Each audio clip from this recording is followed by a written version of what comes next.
Longtemps sous-exploitées, les ressources marines africaines suscitent aujourd'hui un intérêt croissant. Entre enjeux économiques, alimentaires et environnementaux, l'économie bleue devient un levier stratégique pour le continent, malgré des défis de gouvernance. Elle soutient près de 20 millions d'emplois sur les côtes, dont plus de 12 millions en Afrique de l'Ouest.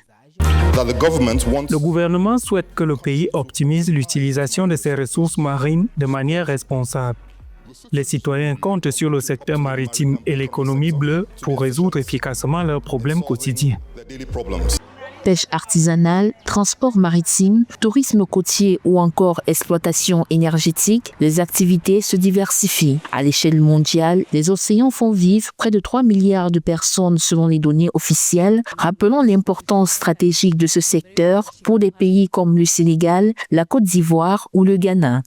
L'Institut de l'océan Afrique, sous le Collège de l'agriculture et des sciences naturelles, a été établi pour répondre aux défis en provenant d'une plateforme cohérente et interdisciplinaire qui souhaite connecter la recherche, la construction de capacités et l'engagement de la politique envers les priorités de développement liées à la région maritime. Depuis l'adoption de l'agenda 2063 en 2013 par l'Union africaine, l'économie bleue est devenue une priorité pour stimuler une croissance durable à partir des ressources marines. Cependant, plusieurs défis persistent, la fragmentation institutionnelle qui complique la coordination entre ministères et la faiblesse de la régulation, illustrée par la pêche illicite, la pollution marine et la surexploitation des ressources.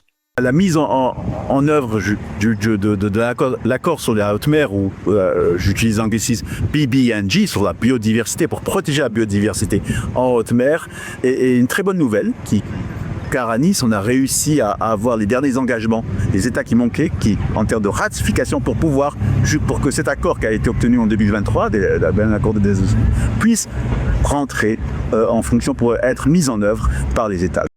Les politiques publiques évoluent vers une gestion intégrée des zones côtières, impliquant États, communautés locales et acteurs privés. Parallèlement, la coopération internationale se renforce, comme l'illustre le sommet L'Afrique pour l'océan en 2025 et la Semaine africaine de l'économie bleue. Avec plus de 30 000 km de côtes, l'Afrique dispose d'un fort potentiel maritime dont la valorisation dépendra d'une gouvernance efficace.